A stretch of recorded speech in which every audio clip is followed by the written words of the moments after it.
Watch out for the flickering lights. When in this park, they signal it's too late to leave. I always start my stories this way because it's how it all began for me. Oh, let me introduce myself. I'm Jake, just an ordinary guy from Springfield, Missouri. Back when I was a kid, I wasn't anything special. No star athlete, no straight A student. I was just a curious kid who liked exploring with my friends. And that's what got us into trouble at Magic Night, the old amusement park on the edge of town. Magic Night was one of those places your parents warned you about. It had been shut down for years after some mysterious accident that no one wanted to talk about. But the lights, those creepy, flickering lights, still came on every now and then, like the place didn't want to be forgotten. That night, me and my 3 friends, Logan, Sam, and Amber, decided to sneak in. It was Logan's idea. He was always the bold one, the kind of guy who laughed at rules. Sam was quieter, more cautious, but he followed along because he didn't want to be left out. Amber, well, she was the brains of the group. If anyone could figure out how to get us in and out unnoticed, it was her. And then there was me. I guess I was the glue, the one who kept us all together. The lights were flashing that night, casting long shadows across the cracked pavement of the park entrance. The gates were rusted shut, but Amber found a hole in the fence near the back. "This is the worst idea ever," Sam muttered as we crawled through. I didn't disagree, but something about the lights made it impossible to turn back. Inside, the park looked like a ghost town. Rides were frozen in time, their bright paint peeling away. The carousel creaked in the breeze, and the Ferris wheel loomed overhead like a giant skeleton. But it wasn't the rides that drew us in. It was the theater. At the center of the park stood an old building with velvet curtains hanging in the windows. A faint glow seeped out, and we could hear it. Laughter, music, applause. It didn't make any sense. The park was abandoned. "I dare you to go inside," Logan said with a grin. He pushed open the door and the sound grew louder. I felt a chill run down my spine, but curiosity got the better of me. One by one, we stepped into the darkness.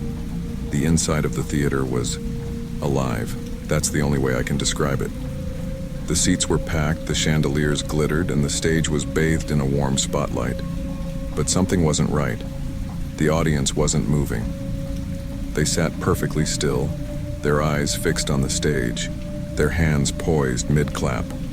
Logan was the first to notice. "Guys, I don't think they're alive." I thought he was joking until I looked closer. Their skin was pale, almost gray, and their clothes were from another time. Suits and dresses like they'd walked out of an old photograph. The smell hit me next, a sickly sweet rot that made my stomach churn. "We need to leave," Sam whispered, his voice trembling. Amber grabbed his arm. "Not yet. Look at the stage." The spotlight shifted, and a man appeared. He wore a long black coat and a top hat, his face hidden in shadow. "Welcome," his voice boomed, smooth and commanding. "You're just in time for tonight's show." Logan took a step forward. "Who are you?" The man's grin widened. "I'm the master of ceremonies, and you are my special guests." He gestured toward the audience. "Take your seats. The show is about to begin." Amber's voice cut through the silence. "Why us? What do you want?" The man chuckled, low and menacing. "Every show needs fresh faces, my dear, and every guest must pay the price of admission." "What price?" Sam's voice cracked as he spoke. The man tilted his head, his grin sharp as a blade. "Your lives, of course." Panic set in. Sam pulled me toward the door, but it wouldn't budge. "It's locked." Amber, always the problem solver, whispered, "We need to figure out what he wants. Stay calm. We'll find a way out." In the back of my mind, I thought, this is the part where someone watching would be screaming at us to run. Speaking of which, don't forget to subscribe and like the video if you're as freaked out as we were. The Master of Ceremonies clapped his hands and the spotlight widened, illuminating the entire stage. "Let the show begin." The spotlight on the stage felt alive, almost like it was breathing, pulsing with an eerie glow. The Master of Ceremonies turned toward us, his long coat sweeping dramatically as he moved. Tonight's entertainment will be unforgettable, he said, his voice echoing through the theater. And you, my dear guests, are the stars of the show. Like hell we are, Logan spat, clenching his fists. His defiance didn't even faze the man. The master of ceremonies chuckled, a sound that made my skin crawl. Oh, such spirit. It will make your performance all the more thrilling. Please, step forward. None of us moved. Amber shot me a look that said, "Don't do anything stupid." Sam was trembling, his eyes darting toward the door that had slammed shut behind us. "Refusing your role?" The man's voice darkened. "That won't do. Everyone has a part to play in Magic Night." He snapped his fingers and the room seemed to close in on us. The velvet curtains rippled and the chandeliers overhead dimmed, leaving the spotlight glaring even brighter. Before we could react, Logan was pulled forward, as if an invisible hand had yanked him onto the stage. "Logan!" Amber shouted, but it was no use. He stumbled into the light, frozen in place. "Logan, you'll be our opening act," the master of ceremonies said with a flourish, a brave hero facing a fear that even he cannot conquer. "What the hell are you talking about?" Logan snarled, his voice shaking. The man raised his hands and the stage transformed. The wooden boards morphed into a shadowy forest, the kind that made every sound seem louder and every shadow seem alive. Suddenly, a deep growl echoed from the darkness. "It's just an illusion," Amber whispered to herself. "It has to be." But it didn't feel like an illusion. The growls grew louder and Logan's face went pale. "You're afraid of wolves, aren't you, Logan?" the master of ceremonies said, his grin stretching unnaturally wide. A pair of glowing eyes appeared in the darkness, then another, and another. "Logan, don't move," I shouted, but it was too late. The wolves lunged and he screamed. We couldn't tell if they were real or not, but his fear was, and that's all the master seemed to care about. The audience of corpses erupted into applause, their rotting hands clapping in eerie unison. Amber was the first to snap out of her shock. "We have to do something," she hissed, grabbing my arm. Sam, still frozen with fear, could only stammer, "What can we do? We're trapped." The master of ceremonies raised a hand and the stage returned to normal. Logan stood in the center, shaking and gasping for air. The wolves were gone, but the terror in his eyes remained. "A stunning performance," the master announced, "but the show must go on." Logan stumbled off the stage, collapsing into one of the empty seats. "I'm done," he muttered, his voice barely audible. I can't do that again." Amber's mind was racing. "It's a game," she whispered to me. "He's playing with us, but games have rules. If we figure them out, we can beat him." "Amber, we don't even know where we are anymore," Sam snapped, his voice cracking. "What if we're already dead?" "Dead or not," she shot back, "I'm not sitting around waiting to find out." The master of ceremonies must have heard her. He turned his attention to Amber, his smile full of intrigue. "Ah, the strategist. You're next, my dear." "No, Amber started, but her words were cut off as she was lifted onto the stage, just like Logan. The spotlight dimmed, and the stage shifted again.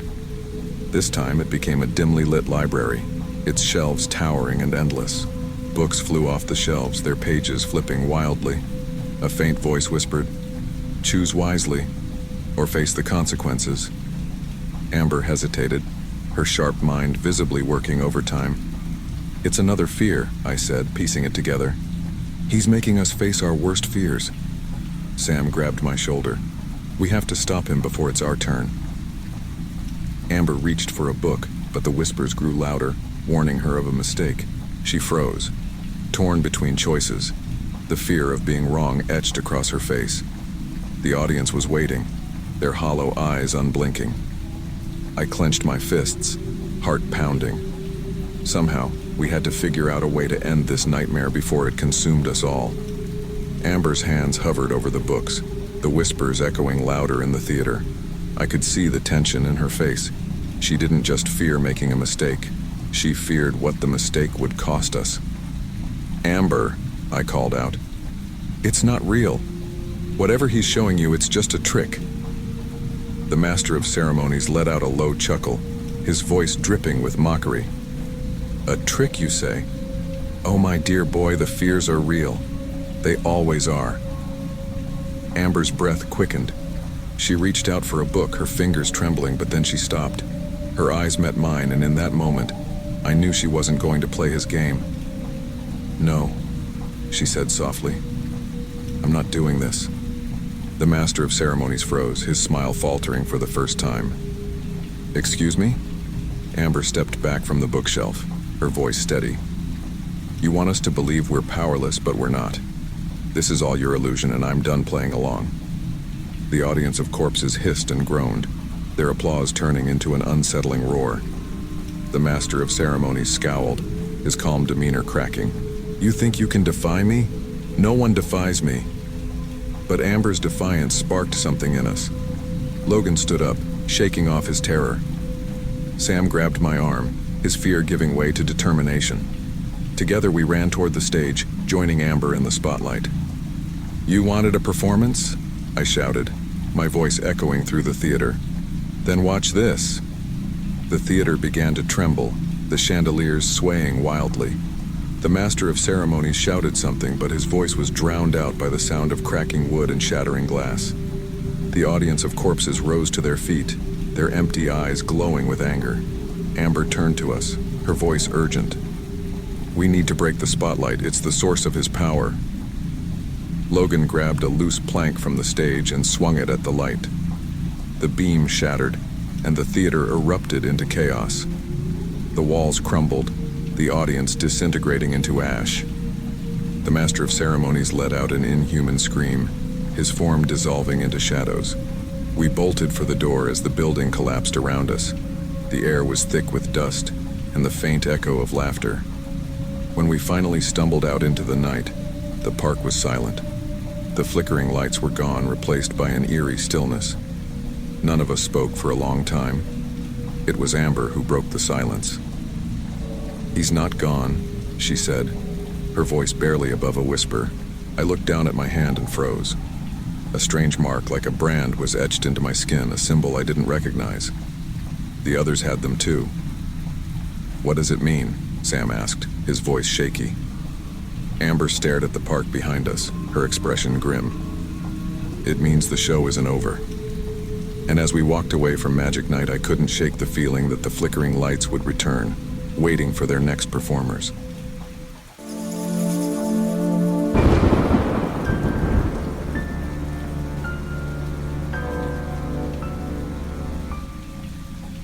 This amusement park hides more than broken rides. Are you ready for danger? That's exactly what I told myself as we crossed the rusty gates of the old Evergreen Carnival, a place that had been shut down for decades after a tragic accident. My name's Tom, and I'm not your typical thrill seeker. I'm more of a curious guy, the one who always asks why and tries to figure out mysteries. Today, I wasn't alone. My friends Josh, Megan, and Amber were tagging along.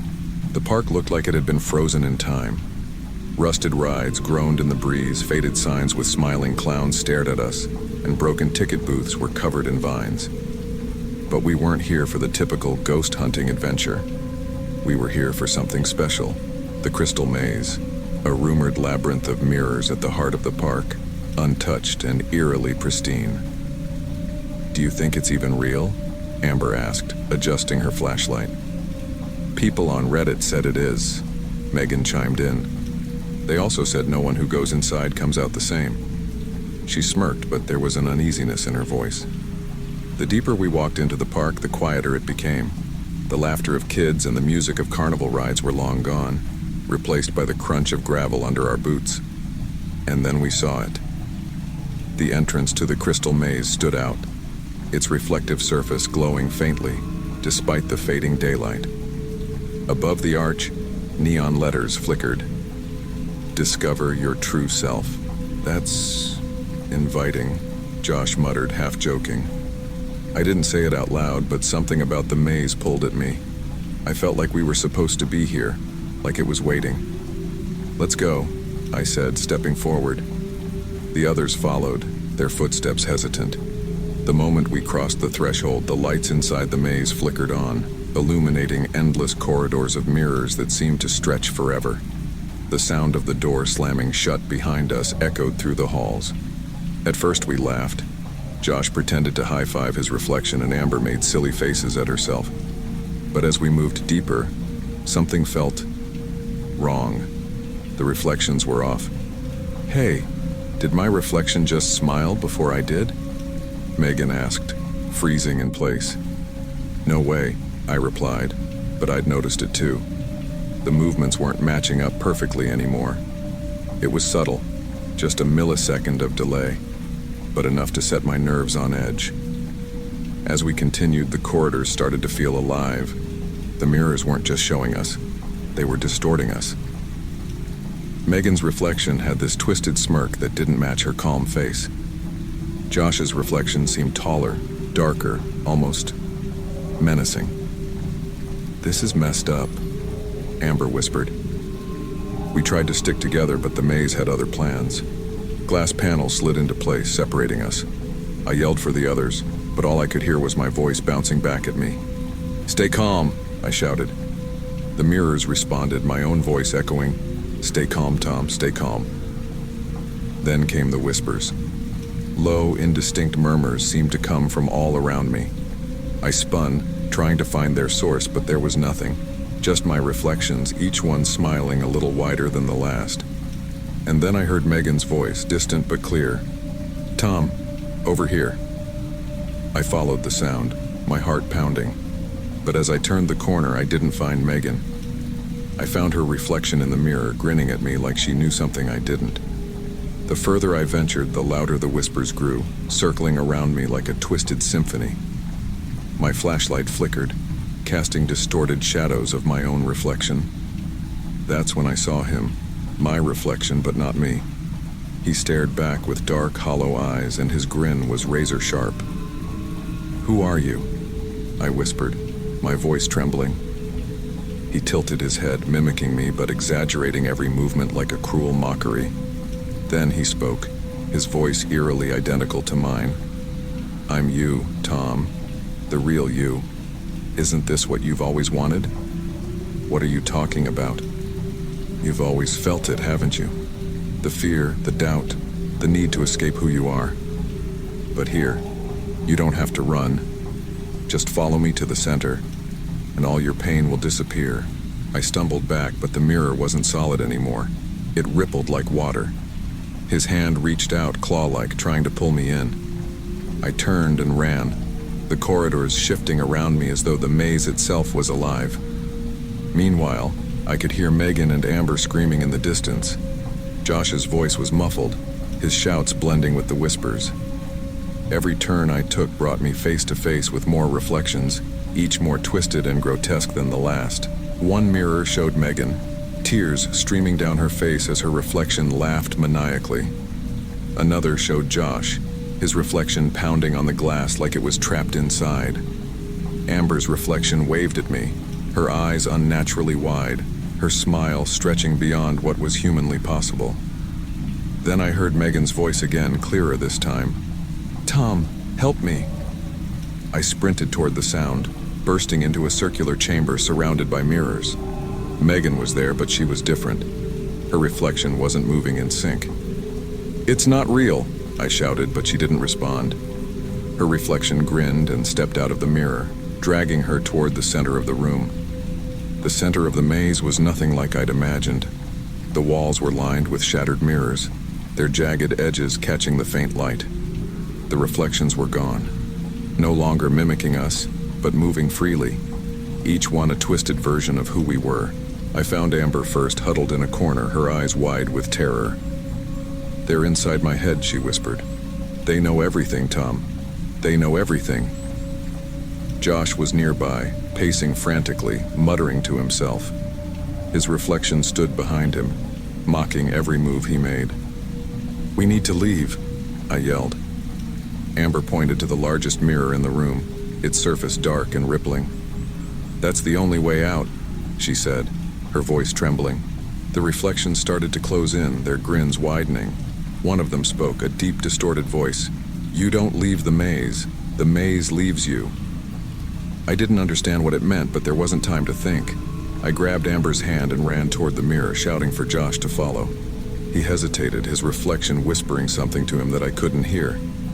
"Josh, come on," I screamed. At the last second, he turned and ran with us. The mirror's surface rippled as we jumped through, and everything went dark. When I opened my eyes, we were outside the maze. The park was silent again, the entrance to the crystal maze sealed shut as if we'd never been there. Amber and I looked at each other, relief washing over us, but Josh, he wasn't the same. His eyes were darker, his smile too wide, and when he spoke, his voice was just a little too familiar. "Let's do this again sometime," he said, grinning.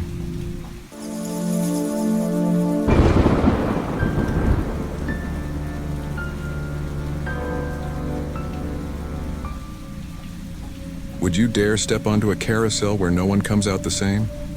That's what I asked myself the day I decided to explore Dreamland.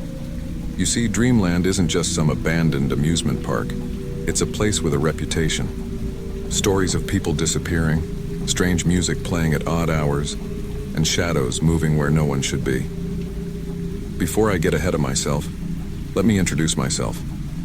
My name's Ethan, and I run a small YouTube channel where I explore creepy, abandoned places. Nothing too fancy, just me, my camera, and my best friend Rachel, who always tags along for the ride. Rachel and I had heard about Dreamland from an old blog post. It wasn't far from our town in upstate New York, so we thought, why not check it out? It was supposed to be the perfect mix of creepy and mysterious. What we didn't know was how far the stories went, or how real they'd turn out to be. When we arrived, the park was eerily quiet. The entrance was half collapsed with rusty gates creaking in the wind. Broken down rides lined the walkways and weeds had swallowed up most of the paths. Yet, in the middle of all that decay, there it was, the carousel. It was pristine, almost untouched by time. The horses were still painted bright colors, their glassy eyes almost lifelike. And then there was the music. Soft, haunting, like it was coming from nowhere and everywhere all at once. Rachel laughed nervously as we approached. "So, Ethan," she said, nudging my arm, "you sure about this one? Because this is way creepier than your usual abandoned mall." I shrugged, trying to play it cool. "It's just a carousel. What's the worst that could happen?" The closer we got, the louder the music became. But something strange happened when we were just a few feet away. It stopped. Dead silence. Rachel and I exchanged a look. "You heard that, right?" she asked. "Yeah," I whispered. "It's like it knows we're here." We stood there for a moment, neither of us daring to move. Then Rachel broke the tension. "Come on," she said, pulling out her phone. "If we don't get this on camera, no one's ever going to believe us." As Rachel started recording, I couldn't shake the feeling that we were being watched. The hairs on the back of my neck stood on end, but I pushed the thought aside. We circled the carousel, inspecting the horses. That's when we noticed something strange. Each horse had initials carved into its base. Old, faded, like they'd been there for decades. "Think they belong to the people who wrote it?" Rachel asked, her voice barely above a whisper. "Maybe," I said. But deep down I felt there was more to it. Then, in a burst of courage, or stupidity, I reached out and touched the metal railing. The music came roaring back to life. Not soft or haunting this time, but loud and chaotic, like an old record stuck on repeat. The carousel began to move, slowly at first, then faster. Rachel stepped back, almost dropping her phone. "Ethan, what did you do?" I started, but then I saw it. A shadow. No, a figure, standing between the horses. It was tall, impossibly tall, with a top hat that seemed to stretch even higher. It didn't move, but its presence was undeniable. "Who's there?" I called out, my voice shaking. The figure didn't answer. Instead, the music grew louder, drowning out everything else. Rachel grabbed my arm. "Ethan, we need to go, now." And just as I turned to run, the shadow moved. We froze as the shadow stepped fully into view. It wasn't just a trick of the light, it was a man. No, not quite a man. He was tall, unnaturally so, with a long black coat that seemed stitched together from centuries past. His face was pale, almost glowing, and his eyes, they weren't human. They gleamed like polished onyx, reflecting the spinning carousel lights. "Welcome," he said, his voice smooth but heavy, as if it carried centuries of weariness. "You shouldn't have come here." Rachel tightened her grip on my arm, whispering, "Ethan, who is that?" "I have no idea," I muttered. The man took a step closer, his long coat brushing against the carousel horses. The air around him felt colder, sharper. "This is no place for the curious," he said. "Dreamland does not welcome guests anymore." I swallowed hard, trying to keep my voice steady. "We didn't mean any harm, we're just filming." I gestured to Rachel's phone, still clutched in her trembling hands. The man's eyes flicked toward the phone, and his expression darkened. "Filming?" he repeated, his voice dropping.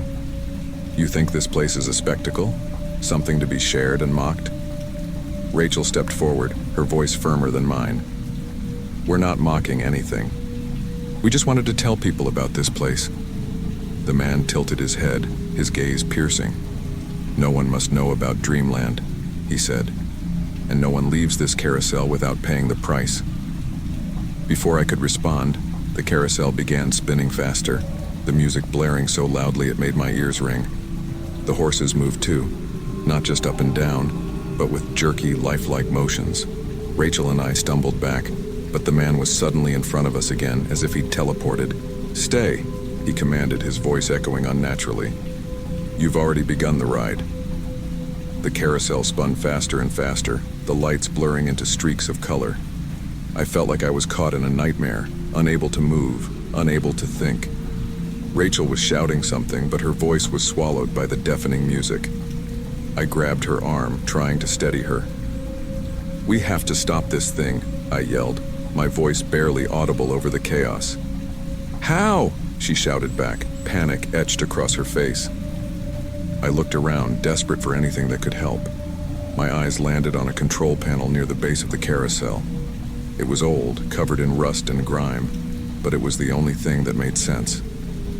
"I'll distract him," I said, pointing to the panel. "You try to shut it down." "What? No way," Rachel protested. We don't have time to argue."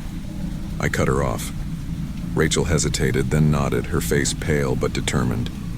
She darted toward the panel while I turned back to the man, or whatever he was. "Why are you doing this?" I demanded, stepping toward him. He didn't answer immediately. Instead, he watched Rachel, his gaze sharp and calculating. Then, slowly, he turned back to me. "Dreamland was my creation," he said. "A place of joy, of wonder. But the world forgot it. They left it to rot, just like they left me." His voice cracked with bitterness. "Now it's mine alone, and those who dare disturb it belong to me." Rachel reached the panel, fumbling with the controls. The man's head snapped toward her, his expression twisting into something monstrous. "No!" he roared, his voice shaking the ground. Rachel froze, her hand hovering over a lever. "Ethan, I can't," she cried. "Yes, you can," I shouted. "Do it now." And just as the man lunged toward her, she yanked the lever down.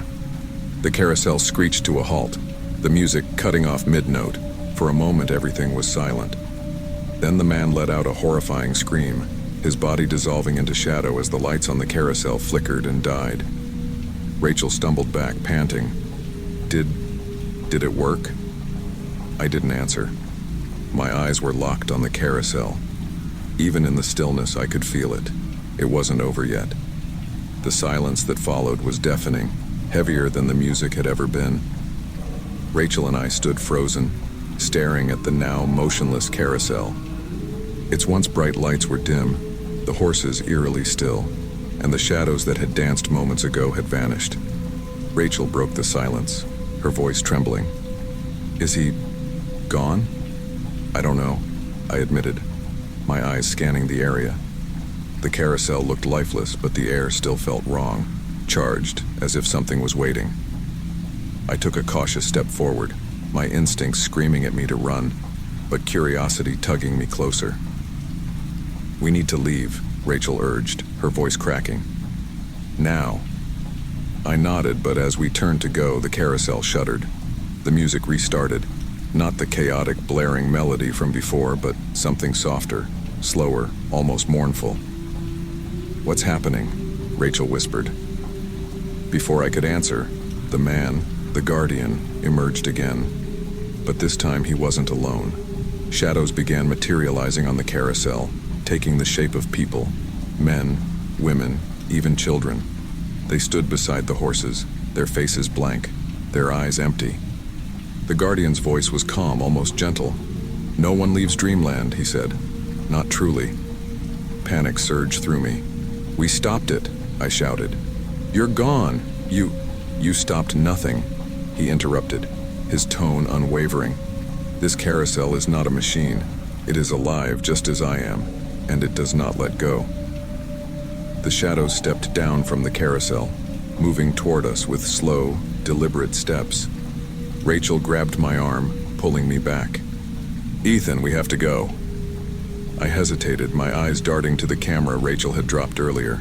It was lying near the edge of the carousel, its red recording light still blinking. "The camera," I said. "We need it." "Forget the camera," Rachel cried, her voice almost breaking. But I couldn't. That camera held everything. The proof. The story. If we made it out, it would be our only way to warn people. I broke free from her grip and sprinted toward the carousel. The air felt heavier with each step, like wading through water. The shadows turned their attention to me, their movements quickening. "Ethan, no!" Rachel screamed. I snatched the camera just as the guardian appeared in front of me, towering over me like a living nightmare. His onyx eyes bore into mine, and for a moment I couldn't move. "You've chosen poorly," he said, his voice a whisper that echoed in my head. The shadows closed in, their icy touch brushing against my skin. I braced for the worst, but then Rachel's voice cut through the chaos.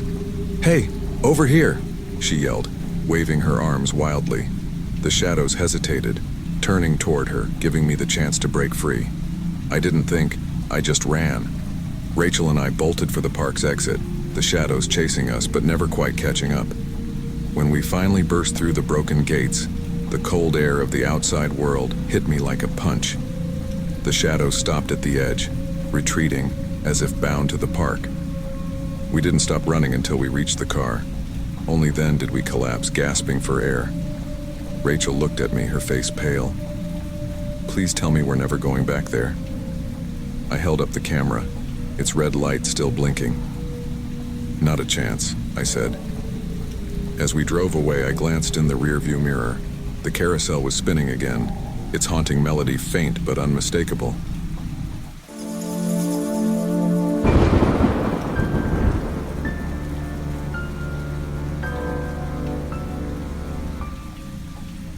Prepare yourself to face your deepest fears in a park where fun turns into terror. That's how I'd describe Phantom Valley, the abandoned amusement park just outside of Springfield, Illinois. My name's Jake, and I'm just an average guy with a big fascination for exploring creepy places.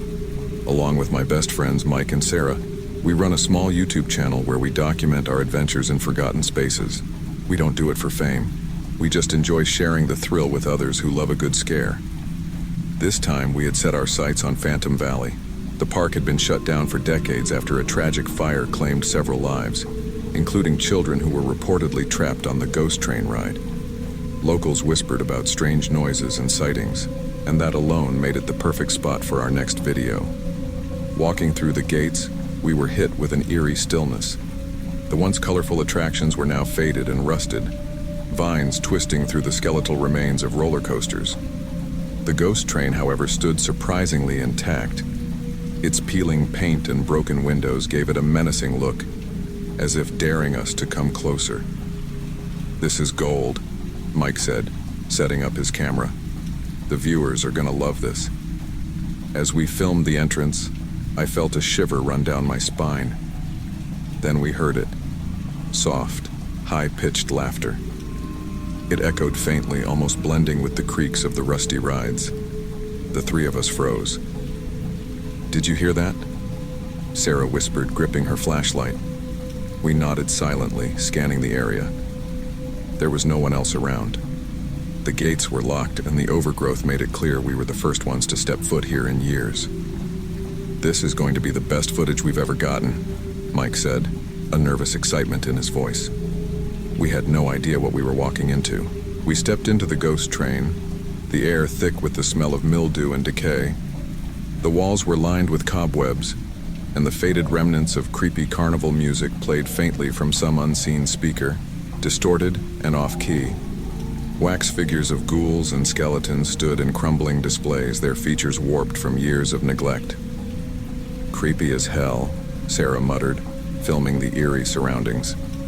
Mike, always the jokester, pointed his light at a wax clown missing an eye. "Bet this guy's got a great dental plan." I chuckled nervously, but the tension in the air was palpable. The deeper we ventured, the more unnatural the place felt. Then the lights flickered, and the faint laughter returned, this time louder and closer. Sarah stopped abruptly. "Jake, one of the dolls moved," she said, her voice barely above a whisper.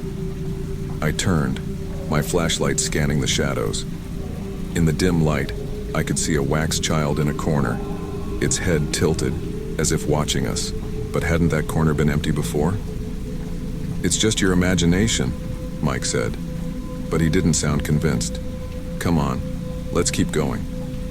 We moved deeper into the tunnel, the laughter now accompanied by faint whispers. I tried to make out the words, but they were just out of reach, like a radio station caught between signals. Then Mike, in his usual light-hearted tone, said, "By the way, if you're enjoying this as much as we're freaking out, hit that subscribe button. You're not going to want to miss what happens next." None of us laughed. The whispers grew louder. The whispers turned into giggles, and then into something else. Soft, hurried footsteps echoing in the darkness. Sarah gasped, gripping my arm. "Jake, look," she said, pointing her flashlight ahead. One of the wax children stood in the middle of the track. Its glassy eyes reflected the light, staring directly at us. I froze, my mind racing. That doll hadn't been there before. "Okay, this isn't funny," Mike said, stepping closer to inspect it. Maybe someone's messing with us." Before he could touch it, the lights flickered again. In that brief moment of darkness, I could have sworn I saw something move in the corner of my eye, a blur of motion where the other wax figures had been. When the lights came back, the doll was gone. "We're not alone," Sarah whispered. Her voice trembled, and I could see the fear in her eyes. We turned, and there they were, rows of wax children lining the walls, their heads all tilted in unison, staring at us. "Run!" I yelled, grabbing Sarah's hand. We bolted down the tunnel, the sound of tiny footsteps chasing us. The dolls weren't just statues anymore. They moved, jerky, unnatural movements like marionettes on tangled strings. The air grew colder as we ran, and the laughter turned into shrieks. I glanced back and saw them, small, twisted figures sprinting after us. Their cracked faces were frozen in horrifying grins, but their glassy eyes were full of something alive. Malice. We reached the end of the tunnel, but the exit wasn't where it should have been. The space seemed to stretch endlessly, like the train was trapping us in a loop. Mike shone his flashlight wildly, but all we could see were more dolls, their tiny hands reaching out for us. "This can't be happening," Sarah cried, her voice breaking. A loud crash echoed behind us, and I turned to see one of the dolls leaping from the shadows. It landed inches away, its face cracked open like a porcelain mask, revealing nothing, just blackness. By some miracle, we found the exit.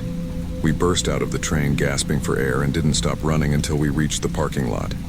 The park was still eerily silent, as if it had swallowed the chaos we'd just escaped. Mike collapsed onto the ground, clutching his camera.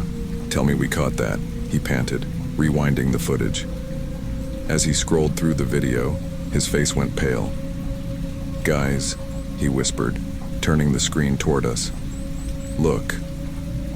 On the footage, the wax children weren't just chasing us. They were there from the beginning, lurking in the background when we filmed outside the train, watching us, waiting. Sarah's voice cracked as she spoke. Jake, what if they were never wax dolls? What if they were something else? The thought made my stomach turn. The dolls hadn't just come alive. They had been alive all along, hiding in plain sight, waiting for someone foolish enough to disturb them. If you're watching this, don't make the same mistake we did, I said, staring into the camera. Some places are better left forgotten. As we drove away, I couldn't shake the feeling we weren't alone. Every time I glanced in the rearview mirror, I thought I saw them. Tiny, cracked faces staring back at me from the shadows.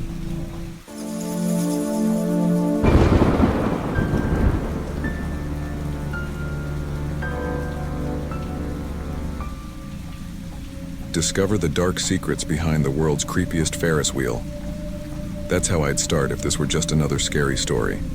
But the thing is, this really happened. My name's Eric, and I'm just a regular guy who got a little too curious. Maybe you've heard about the old Fairview Amusement Park in Ohio.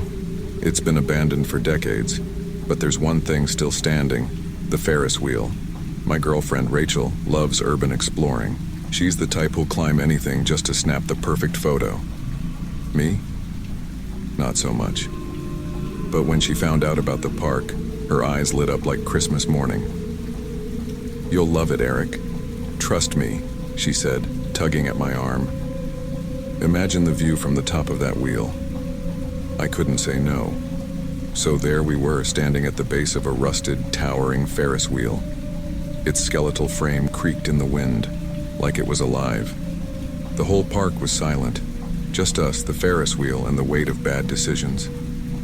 "I'm not sure this is a good idea," I muttered, staring at the jagged bolts and weathered steel. But Rachel was already halfway up the first ladder. "Come on, Eric," she called down, her voice full of excitement. "It's solid, trust me." Famous last words, right? The climb was nerve-wracking. Every step felt like a gamble with gravity. Rust flaked off the bars and the wind howled like a warning. My palms were sweaty and my legs shook as I looked down at the shrinking ground. Rachel, of course, moved like she'd done this 100 times. "Almost there," she said, grinning at me over her shoulder. Finally, we reached the top. The view, breathtaking. The city skyline stretched out before us, and the sunset painted the clouds with shades of orange and pink. Rachel pulled out her phone and started snapping pictures. "I told you this was worth it," she said, her voice soft with awe. I had to admit it was beautiful. For a moment, I forgot about the rust and danger. That's when it happened.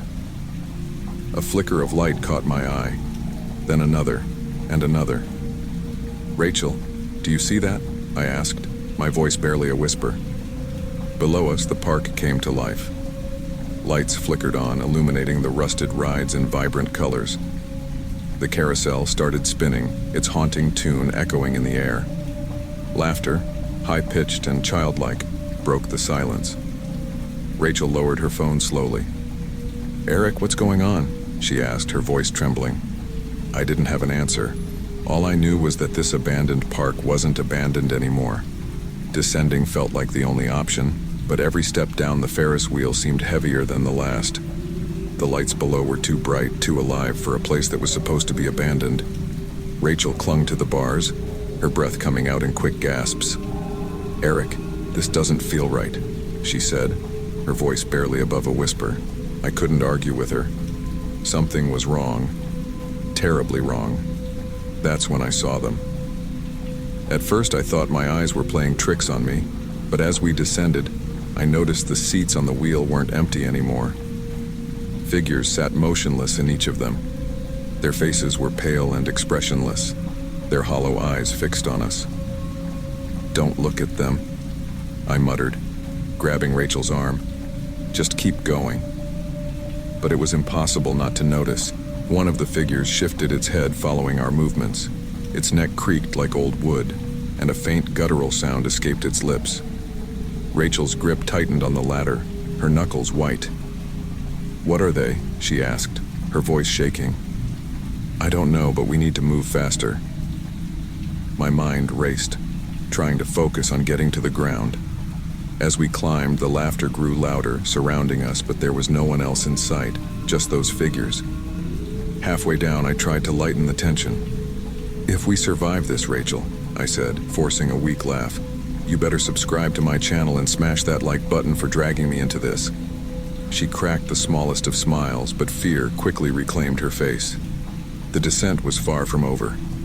The moment our feet hit the ground, we ran. The park wasn't just alive. It was watching us. The lights flickered as if guiding our path, and the laughter never stopped. It echoed in every corner, growing louder with each step we took. "Eric, look!" Rachel screamed, pointing back at the Ferris wheel. The figures in the seats were standing now, their heads tilted unnaturally to the side. They didn't move, but their presence was enough to send a chill down my spine.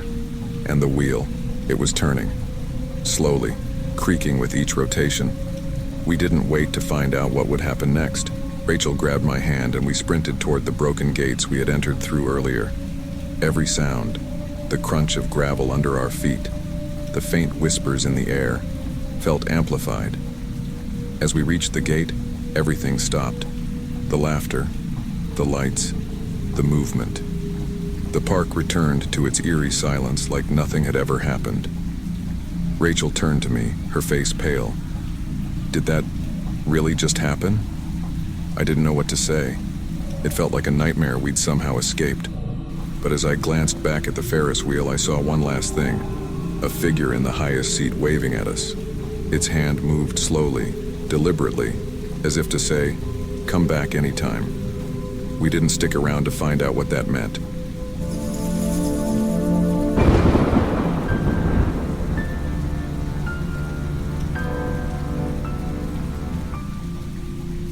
Come with me to explore the park where laughter turned to screams. You'll never see fun the same way again. My name's James, and I've always been fascinated by places with a story to tell, especially the eerie ones.